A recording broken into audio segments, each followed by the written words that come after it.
La promotion lieutenant-colonel Drian tient à rendre hommage à son camarade Frédéric à l'occasion du cinquantenaire de sa mort le 18 février 1972 lors de l'engagement de la France au Tchad.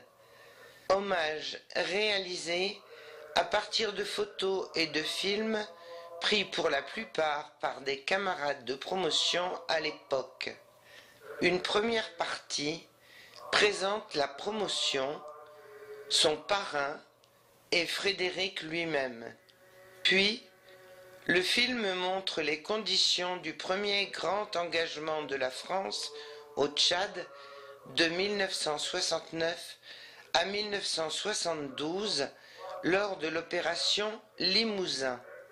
Enfin, il raconte l'opération au cours de laquelle Frédéric trouve la mort.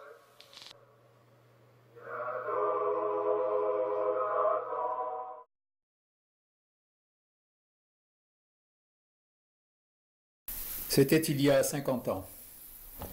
Notre camarade, le lieutenant Frédéric Laval-Gilly, trouvait la mort au Tchad le 18 février 1972 sur cette terre africaine que nous évoquions lorsque, à peine 5 ans plus tôt, à Saint-Cyr, nous chantions tous ensemble la galette, l'hymne des Saint-Cyriens. Notre promotion, qui était la 152e de l'histoire de l'école spéciale militaire de Saint-Cyr, était entrée à l'école le 15 septembre 1965, à l'issue d'un concours préparé dans les différentes classes de Corniche que comptaient alors plusieurs lycées français, ainsi que les écoles militaires préparatoires ou le Prytanée militaire de la Flèche. Nous étions 220 élèves officiers, renforcés par 30 camarades étrangers, et nous avions été placés sous le commandement d'un jeune chef, au passé militaire déjà riche, et promis un bel avenir, le futur général d'armée Jacques Servransk, dont le nom compliqué avait été simplifié en 3 lettres, CKX, et que nous surnommions également, de manière irrévérencieuse bien sûr, le CEF, en raison d'un léger zozotement, ce qui ne l'empêchait d'ailleurs pas de se faire parfaitement comprendre et de nous instruire d'une main de fer. En 1966, alors que la France commémorait le 50e anniversaire de la bataille de Verdun, nous avions reçu pour nom de promotion celui de l'un des héros de cette bataille, le lieutenant-colonel Émile Drian, tombé le 22 février 1916 au Bois des Corps à la tête de ses bataillons de chasseurs à pied alors qu'il tentait d'arrêter l'offensive allemande. Puis, après 2 années de formation, en 1967, nous avions rejoint les écoles d'application de l'arme que nous avions choisies et en 1968, nos premiers régiments. La grande majorité d'entre nous stationnait donc dans le nord et l'est de la France, voire en Allemagne, et nous nous apprêtions à participer à un combat blindé et mécanisé, en ambiance nucléaire et chimique, face à un ennemi rouge qui n'avait rien de virtuel puisqu'il menaçait presque directement nos frontières, à une étape du Tour de France, comme le disait alors le général de Gaulle. En 1968, au moment où nous avions rejoint nos premiers régiments, cet adversaire potentiel venait d'ailleurs d'envahir la Tchécoslovaquie. Car si nous avions fait le choix de devenir officiers au lendemain de la guerre d'Algérie, que plusieurs d'entre nous avaient vécu par parents interposés, c'est bien à ce genre de combat classique que nous avions été préparés et que nous entraînions à mener à l'occasion de séjours dans les grands camps de manœuvre de l'Est, du nord de la France ou en Allemagne. Nous venions d'ailleurs d'y perdre un camarade, le lieutenant Henri Dumont, tombé à la tête de sa section de chasseurs alpins dans un accident d'hélicoptère, nous rappelant que, même en temps de paix, notre métier n'était pas exempt de certains risques. Nous avions d'ailleurs déjà été confrontés à la mort avec la disparition de 3 autres camarades décédés dans diverses circonstances depuis notre sortie d'école. Mais la mort de Frédéric Laval-Gilly nous marqua tous profondément, car elle ne s'inscrivait pas dans le schéma de la formation que nous avions reçu à Côte-Quidan. Car bien que quelques camarades aient choisi de servir dans les troupes coloniales, devenues par la suite les troupes de marine, l'Empire français, qui était devenu l'outre-mer, n'existait plus, et le Tchad ne nous apparaissait plus que comme une lointaine et exotique survivance des combats menés par nos pères. Nous étions davantage préoccupés par nos premières fonctions de lieutenant et par la construction de nos jeunes familles, et nous n'avions que peu de temps à consacrer à suivre ce qui se passait dans ce pays lointain.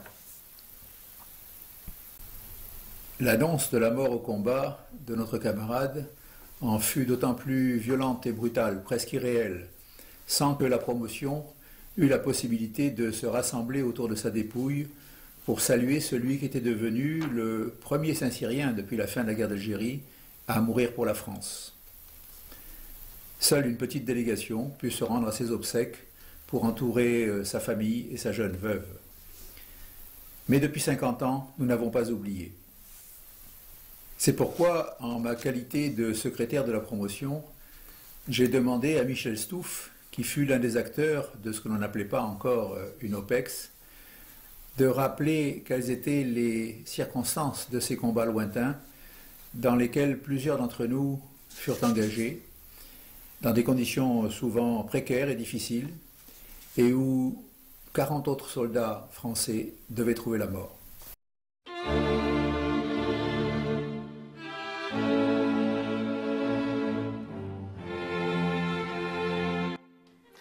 Évoquer la mémoire de Frédéric, 50 ans après sa disparition, provoque toujours chez moi une grande émotion.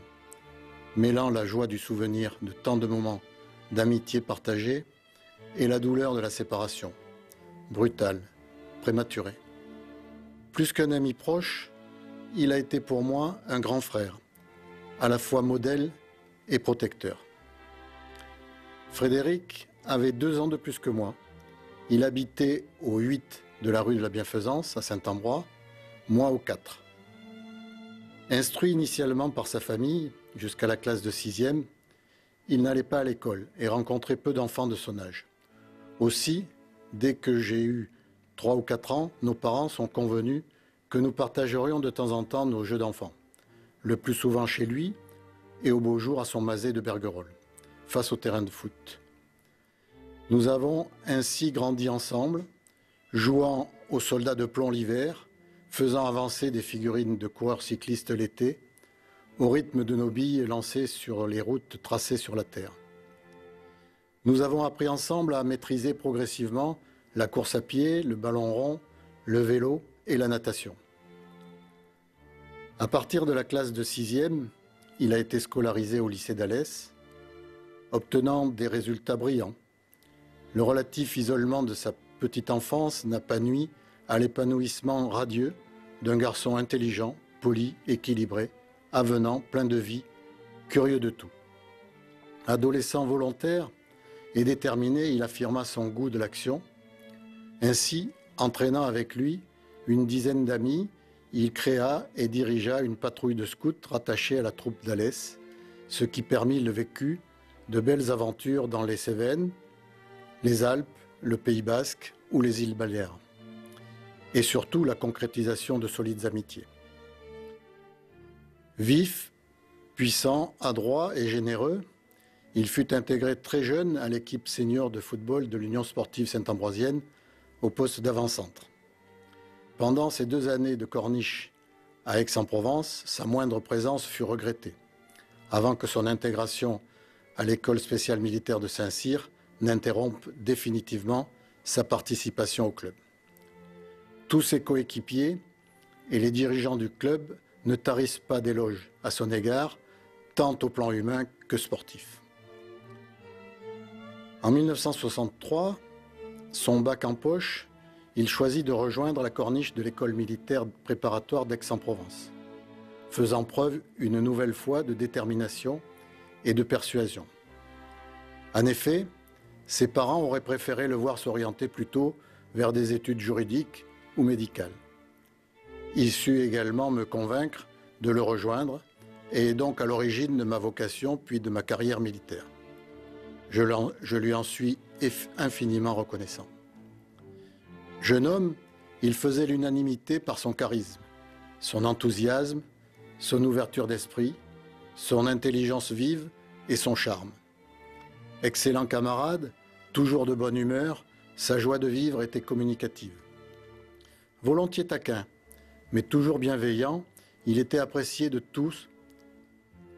Tout Saint-Ambrois, et notamment la jeunesse de l'époque, s'est réjoui de sa réussite à l'ESM de Saint-Cyr en 1965. L'annonce de sa mort au Tchad, au début de l'année 1972, fut un choc pour l'ensemble de la commune. Je tiens à saluer chaleureusement l'initiative de la promotion lieutenant-colonel Drian, car si Frédéric Laval-Gilly reste dans le cœur de ceux qui l'ont approché, la commémoration des 50 ans de sa mort pour la France permettra, je l'espère, de mettre en évidence un Saint-Ambroisien d'exception dont la conduite, pendant sa trop courte vie, peut servir d'exemple pour les jeunes générations.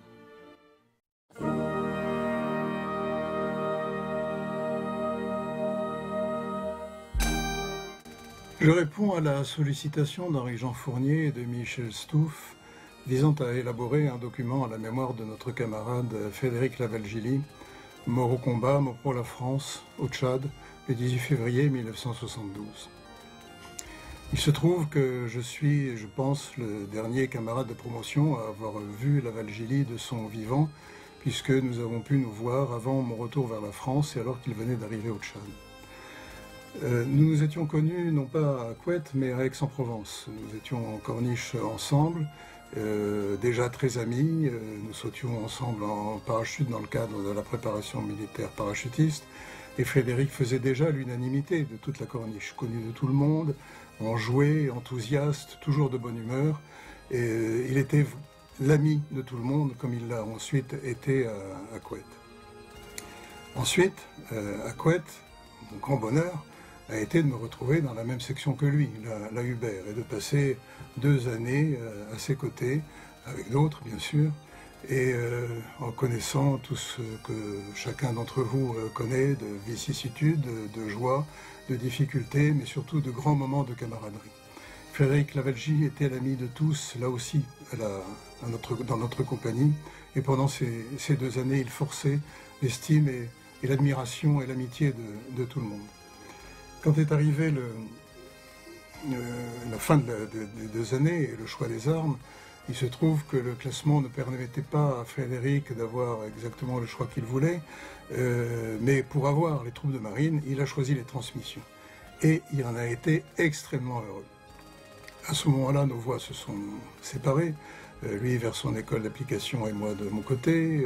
Premières affectations, Frédéric était affecté à Agen, si mes souvenirs sont bons. Et nous nous sommes retrouvés, en fait, presque par hasard, au Tchad, quelques années après, début 1972, alors que moi-même, en fin de séjour, j'allais rentrer en France, après un séjour dans l'assistance militaire technique, et lui, Frédéric, venait d'arriver au 6e RIAOM, affecté à l'escadrille d'observation de la Latte, puisqu'entre-temps, il avait choisi de voie et il en était extrêmement heureux. Nous n'avons bien sûr pas perdu l'occasion d'un bon déjeuner ensemble, où nous avons pu nous remémorer tous nos souvenirs et refaire le monde, et nous nous sommes séparés. Donc à ce moment-là, lui a continué sa mission, et on sait ce qu'il en est advenu, et moi je suis rentré en France, et c'est presque par hasard que j'ai appris son décès, non pas le 18 février, mais peut-être le 20 ou quelques jours après, grâce à une amie commune de Saint-Ambrois, et que j'ai pu ainsi me rendre à ses obsèques.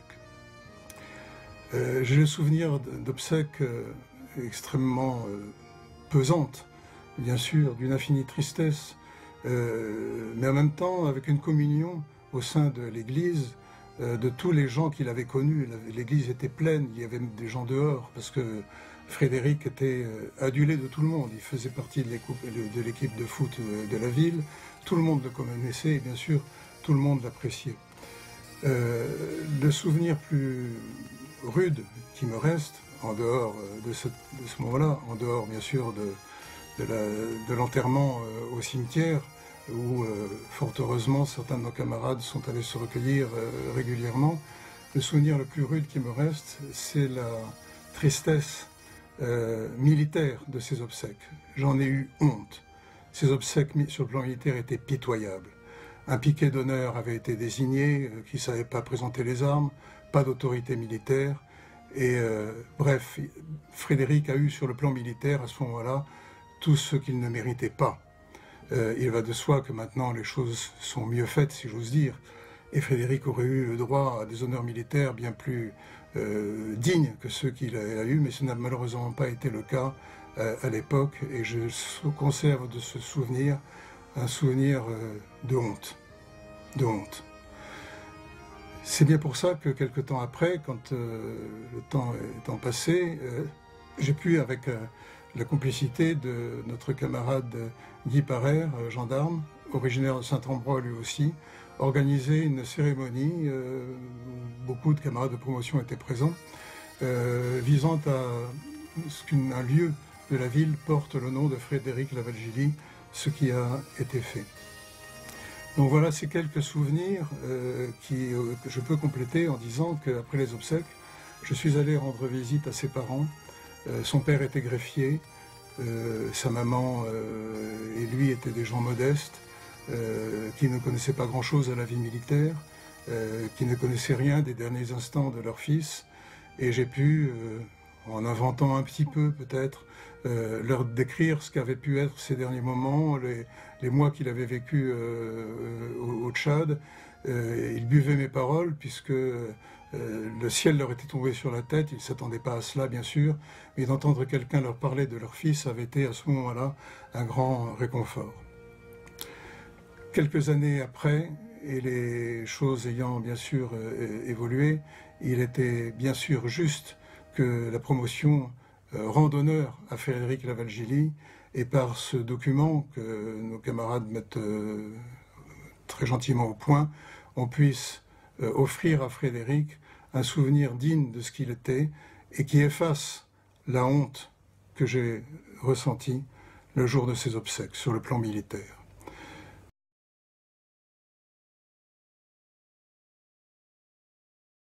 Alors, en septembre 1967, je retrouve Frédéric à l'école d'application des transmissions implantée à Montargis à l'époque. En effet, il a choisi à l'amphi armes l'unique place transmission infanterie de marine. Et il ajoute, selon ce que m'a rapporté Jean-Pierre Château, option à latte. Pour moi, Frédéric n'est pas un inconnu parce que j'ai partagé les chambres pendant 2 ans, les chambrées à Couët-Quidan. Et j'avais déjà apprécié sa bonne humeur habituelle, son esprit de camaraderie et aussi ses taquineries. Alors à l'EAT, on s'est un petit peu ennuyé parce que les cours n'étaient pas très pédagogiques, dirons-nous, et que les sorties sur le terrain n'étaient pas très nombreuses. Ce qui nous a permis d'ailleurs de décompresser après ces 2 années passées à l'ESM. Nous avions donc d'autres préoccupations, sentimentales d'ailleurs, plus particulièrement. Et Frédéric, comme un certain nombre d'entre vous le savent, était épris depuis un certain temps d'une jeune fille habitant du côté de Montpellier. Et chaque vendredi midi, notre Frédéric piaffait d'impatience afin de pouvoir prendre le volant de son ami 6 et d'avaler 650 km pour la rejoindre. Autant dire que le lundi matin, il n'était pas très frais.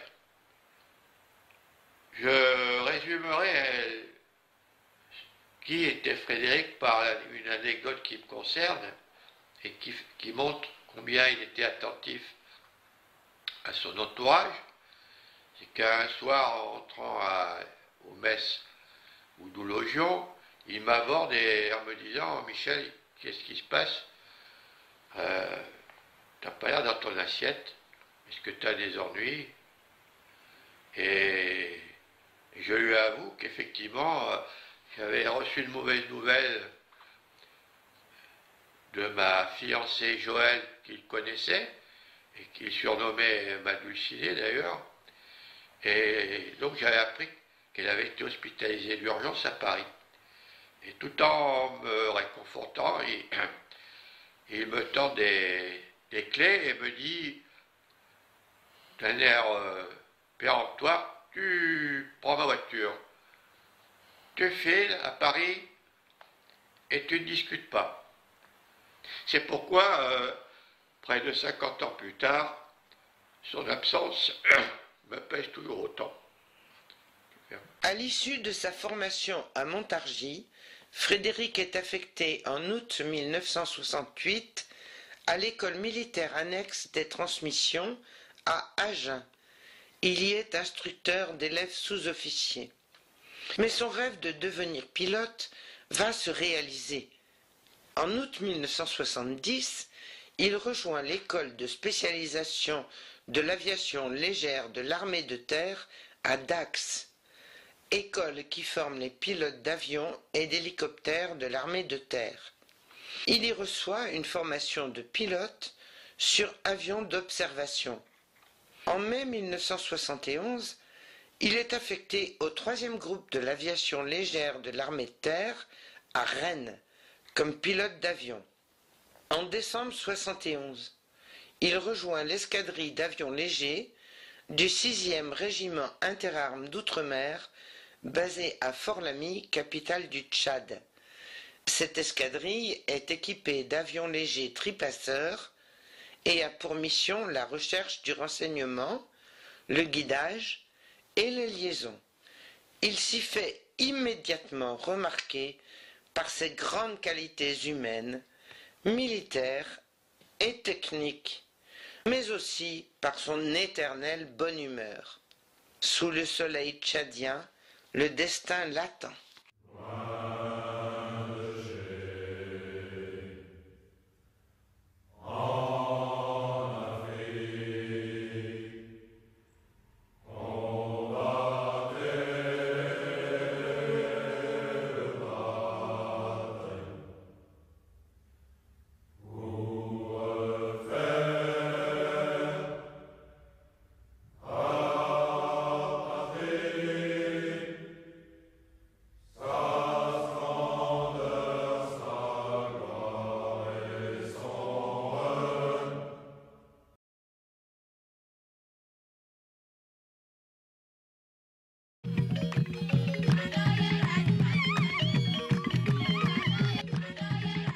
En 1960, le Tchad a accédé à l'indépendance.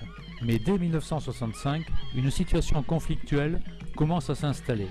Les Toubous au nord et les Moubis au centre-est entrent en rébellion et se révoltent contre le pouvoir central. En 1966, un front de libération nationale, Frolinat, établi au Soudan, voit le jour. Fin 1968, la situation atteint un niveau critique.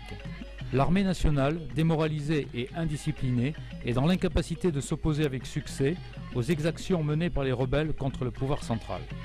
Devant pareille situation qui ne fait qu'empirer et qu'il n'arrive plus à maîtriser, le président Tombalbaye sollicite, dès le début de l'année 1969, l'aide de la France dans les domaines du maintien de l'ordre, de la défense et de l'assistance technique.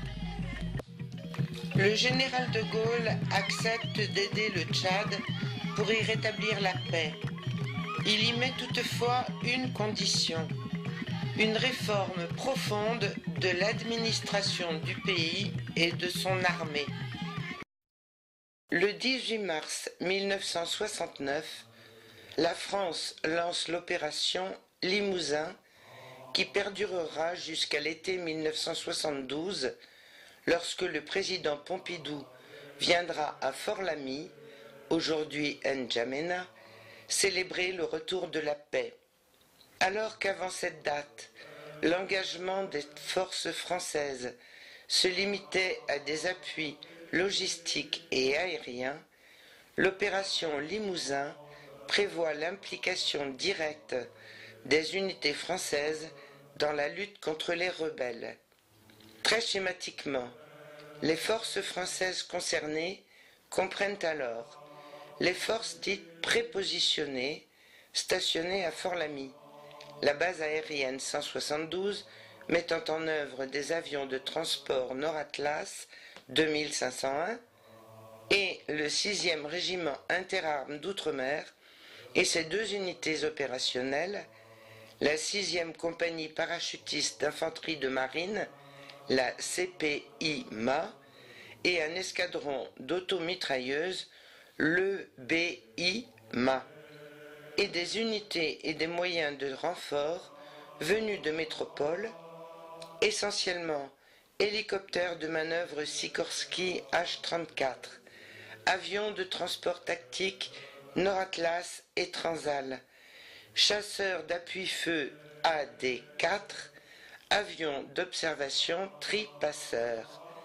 et un groupement de 3 compagnies d'infanterie fournis du 1er avril 1969 au 31 mars 1970 par le 2e REP, 2e régiment étranger de parachutistes, et du 1er avril 1970 au 17 juin 1971 par le 3e RIMA, 3e régiment d'infanterie de marine. Parallèlement, les structures de la coopération avec l'armée tchadienne sont renforcées par l'arrivée de nombreux officiers et sous-officiers français qui vont reprendre en main les unités tchadiennes pour les former et les conduire au combat. L'ensemble des troupes franco-tchadiennes est aux ordres d'un général français, le général Cortadellas. Le chef de l'état-major franco-tchadien est le commandant Dominique. La France s'engage donc militairement, mais elle s'investit aussi profondément dans la réforme du pays, réforme des structures, réforme administrative, réforme financière, etc. Ainsi, de nombreux cadres français, tant civils que militaires, sont affectés comme conseillers auprès des fonctionnaires tchadiens. Imposée par le général de Gaulle, cette structure originale, dirigée par Pierre Lamy, ancien gouverneur de la France d'outre-mer, prend le nom de MRA, Mission pour la réforme administrative.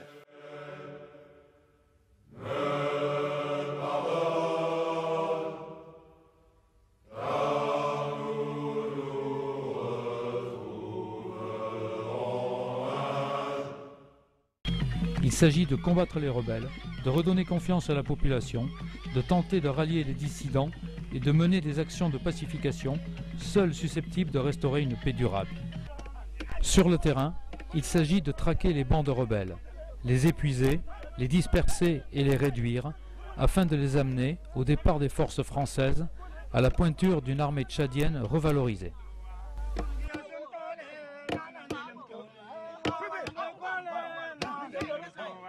Pour ce faire, les opérations ont pour but de pourchasser les bandes,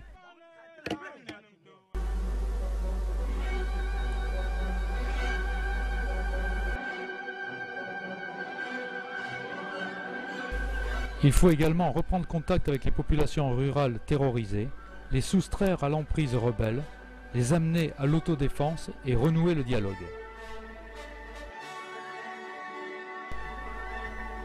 Enfin, il faut épauler les agents gouvernementaux et les forces de sécurité tchadiennes pour les aider à se réimplanter dans les régions privées d'administration. En avril 1970, l'adversaire est encore composé de plusieurs bandes de 100 à 150 hommes.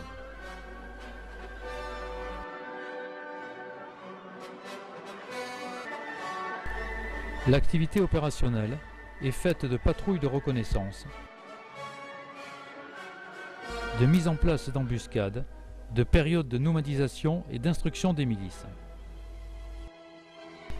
Le tout est entrecoupé de diverses opérations de 3 à 10 jours, du niveau EMT, compagnie ou section. Des pertes significatives sont infligées aux rebelles. Le terrain est difficile, surtout en saison des pluies, où tout déplacement routier est une aventure. Plus au nord, c'est le désert, très chaud et magnifique, mais qui pose lui aussi des problèmes. Et que dire des pistes? Car bien sûr, il n'y a pas un mètre carré de goudron. En cas de rencontre avec les rebelles, il est souvent fait appel aux moyens d'appui de l'armée de l'air. Beaucoup d'opérations sont d'ailleurs montées par assaut aérien.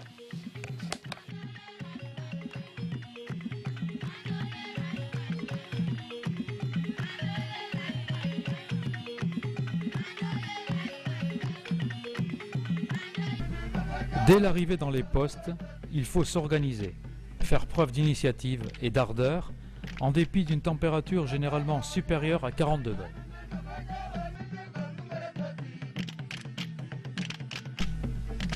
Il faut s'installer pour durer plus d'un an, dans des conditions acceptables, même si les séjours au cantonnement excèdent rarement 48 heures. La réalisation de douches de fortune, l'arrivée de réfrigérateurs à pétrole, de groupes électrogènes, 2 heures de fonctionnement par jour, permettent de tenir, de se reposer et de récupérer sous des tentes ou des boucarous en toit de chaume. L'approvisionnement en eau potable, souci constant, peut être réalisé malgré un nombre d'épurateurs limité. Les ravitaillements sont très aléatoires par la piste en saison des pluies. Hélicoptères et avions sont heureusement là pour pallier cet inconvénient. Le travail de pacification prend toute son ampleur. Début 1971, au vu des bons résultats, le commandement franco-tchadien prend la décision de retirer les renforts français et de relever le MT1 3e RIMA par des unités tchadiennes. Cependant, le Borkou Enedi Tibesti étant toujours en dissidence, une opération destinée à montrer l'omniprésence de la pacification est déclenchée au nord Tchad en janvier, c'est l'opération Bison. La 4e compagnie y participe jusqu'en mars, aux côtés d'unités franco-tchadiennes, dont la CPIMA, l'escadron blindé du 6e RIAOM et la flottille de la 33F et des AD4. La 4e compagnie quitte le BET en mars. Ainsi, d'avril à juin 1971, les 2 compagnies sont regroupées à Mongo avec une section de la 1re compagnie détachée à Mangalmé. Cette section met sur pied, avec d'anciens hors-la-loi ralliés, 2 sections de garde nomades.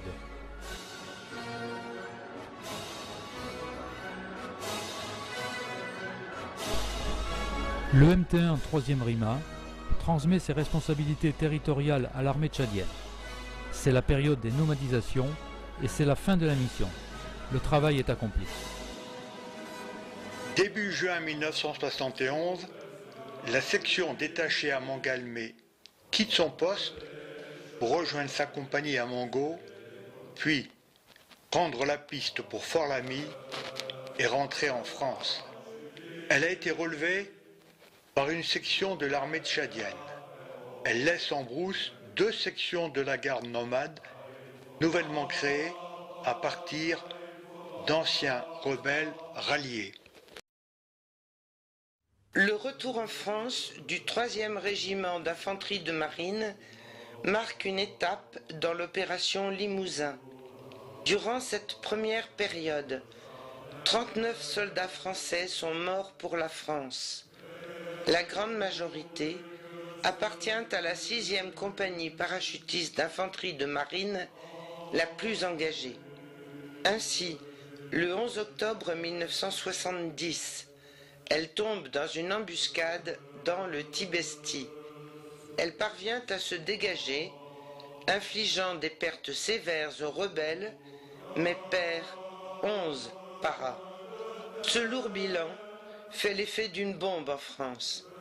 Le pays découvre alors cette opération militaire volontairement passée sous silence. L'opération Limousin va perdurer jusqu'à l'été 1972, toujours sous commandement français, mais ne sont plus engagées que les troupes françaises prépositionnées à Fort-Lamy et des unités tchadiennes qui, entraînées et commandées par des cadres français, ont retrouvé une vraie valeur opérationnelle. Toutefois, et en toute discrétion, quelques renforts arrivent encore de France, dont une compagnie du 3e RIMA. Jusqu'au début de 1972, le calme règne. Les ralliements de rebelles continuent. La circulation est à nouveau libre. L'administration tchadienne redevient efficace. En un mot, la population revit.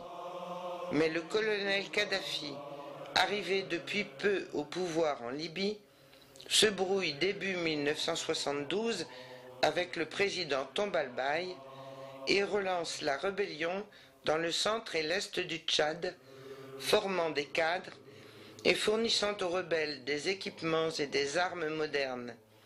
De nouvelles opérations franco-tchadiennes sont alors lancées pour faire face à cette nouvelle menace.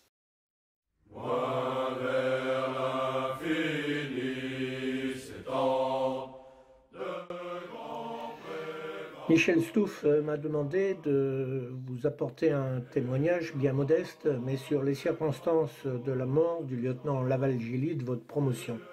En fait, nous étions au Tchad en 1971, et plus exactement au mois de février, et nous étions en commando de chasse avec mon 4e commando de la compagnie parachutiste d'infanterie de marine,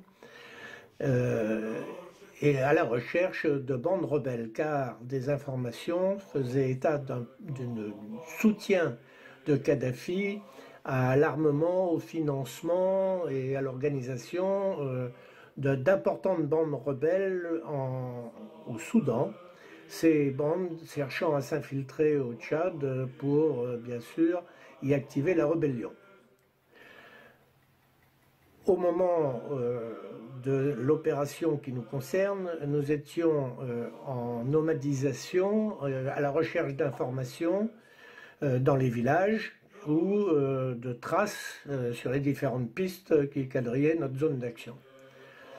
Le 17 février, en fait, je tombe sur des traces très importantes sur une piste, nombreuses, assez profondes, ce qui voulait dire que c'était des gens chargés, et qui se dirigeaient vers l'ouest en direction de Mangalmé.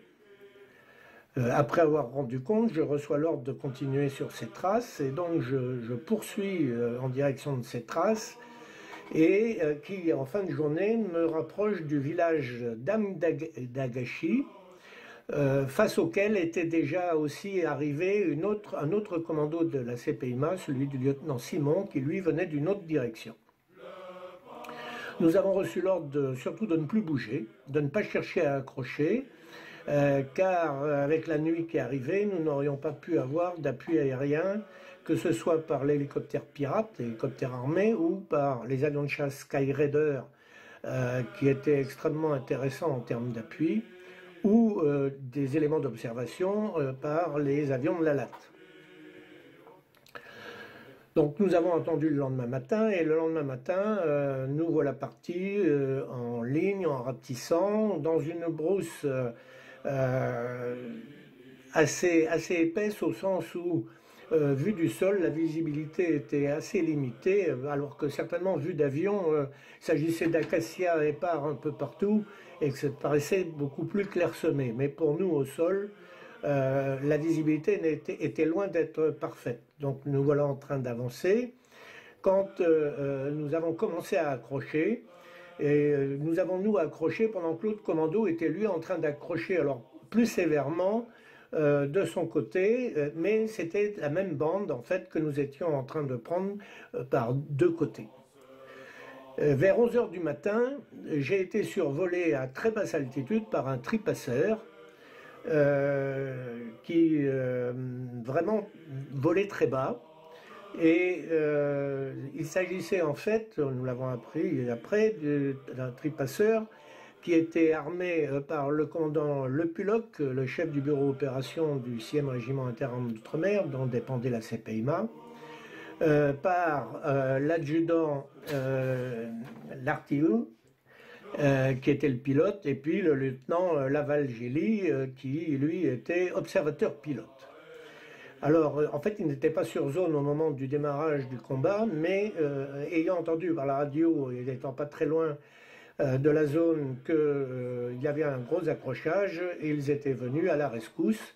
Et donc, s'était mis en contact avec le capitaine Jourdain qui commandait la compagnie parachutiste et qui était sur zone avec les 2 commandos. Donc, ce tripasseur passe. Nous continuons la progression au milieu des tirs et il faut noter par une très forte chaleur. Le tripasseur est repassé peu de temps après et puis il a disparu de mon horizon visible assez rapidement parce qu'il était vraiment très bas. Et quelques centaines de mètres plus loin dans notre progression, alors que les rebelles commençaient à décrocher d'un peu partout, nous sommes tombés sur l'épave du tripasseur qui s'était craché, retourné. Bon, à l'intérieur, 3 corps, visiblement décédés sur le coup par le choc. Et donc, nous avons tout de suite pris toutes les dispositions pour protéger l'appareil des éventuels rebelles qui seraient encore dans les parages. Et puis, nous avons entendu le capitaine Jourdain qui est arrivé très rapidement. Et à partir de là, s'est enclenchée toute une procédure pour récupérer, évacuer les corps, faire les photos qui allaient bien, récupérer l'épave ultérieurement, etc. Voilà ce que je peux en dire. Bon, il s'agissait d'un très gros accrochage. Il y a eu une polémique, me semble-t-il, pour savoir si l'avion, le tripasseur avait été descendu par les rebelles ou si c'était un accident en fait. Personnellement, je pense plutôt qu'il s'agissait d'un accident car il volait vraiment très bas pour augmenter sa vitesse angulaire vis-à-vis d'éventuels tirs des rebelles puisqu'on était complètement imbriqués. Et je pense qu'il y a eu un moment, il y a dû y avoir un trou d'air et il a capoté. Voilà, moi, ce que je peux vous en dire. Ce qu'on peut ajouter aussi, ce que le capitaine Jourdain a mis dans un livre qui a été fait sur l'histoire de la compagnie parachutiste d'infanterie de marine, qui a été rédigé sous l'égide à l'époque du lieutenant No, c'est que notre camarade Laval-Gilly n'est pas mort pour rien. D'abord, il est mort pour la France. Et 2, cette opération a permis de mettre un coup d'arrêt à la politique de Kadhafi, puisque pendant 5 ans, il s'est calmé avant de recommencer à nous titiller au Tchad. Voilà. Donc, c'était une opération utile et le sacrifice du commandant Le Pulloc, fils du Sémat, de Laval-Gilly et de l'adjudant, mérite tout notre profond respect et tout notre devoir de mémoire.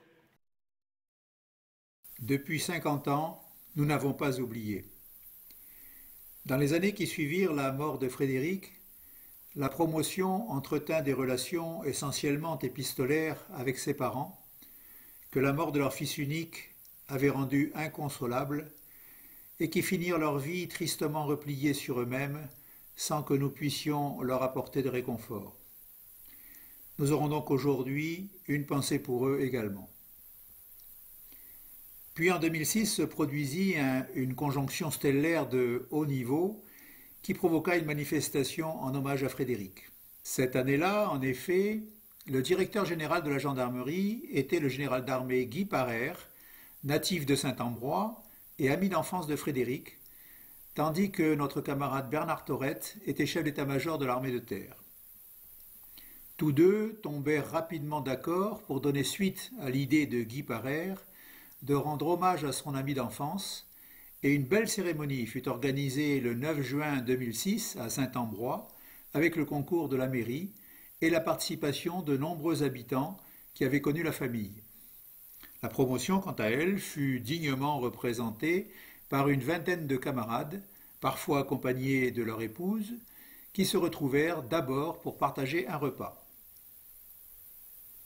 Puis, la cérémonie se déroula dans l'après-midi à partir de 15h, avec tout d'abord un dépôt de gerbes au cimetière sur la tombe de Frédéric, puis sur la place de la Petite Ville, une prise d'armes de haute tenue, avec la participation de la musique régionale de Lyon, du 22e Héry, et de détachement de la gendarmerie, du 1er régiment étranger du Génie et du 3e RPIMA de Carcassonne.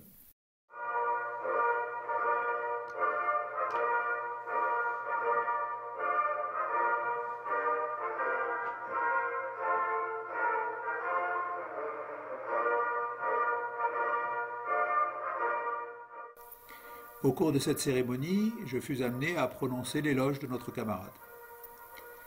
La journée se poursuivit avec l'inauguration d'un espace lieutenant Laval-Gilly à proximité de la mairie. Avant le cocktail qui clôtura la journée, chacun y alla de son discours et pour conclure, la promotion remit au maire un portrait de Frédéric. Ainsi, 34 ans après sa mort, le lieutenant Frédéric Laval-Gilly était-il mis à l'honneur grâce à cette belle initiative du général Parère et de notre camarade Bernard Torette. À partir de cette date, quelques camarades de la promotion se donnèrent rendez-vous chaque 18 février sur la tombe de Frédéric pour se souvenir. Ce fut aussi le cas lorsque, à l'occasion du cinquantenaire de notre baptême, des délégations se rendirent sur toutes les tombes de la promotion pour y honorer tous ceux qui avaient quitté les rangs. À Saint-Ambrois, ce fut le 26 septembre 2016, où une plaque fut apposée sur la tombe de Frédéric par son vieux camarade Michel Coussy, accompagné de quelques autres. En 2017, c'est une délégation de l'Union nationale des anciens de la Latte, conduite par son président, notre camarade le général de Monchy, qui vint se recueillir à Saint-Ambrois. Mais, au fil des ans, constatant que nous commencions tous à vieillir et qu'en l'absence de famille, la tombe de Frédéric n'était plus entretenue, nous avons entrepris, avec la camaraderie complice du délégué local du Souvenir français et avec l'accord de la mairie, les démarches pour que la tombe de cet officier mort pour la France ne tombe pas en déshérence et qu'elle soit entretenue à perpétuité au titre des combattants OPEX.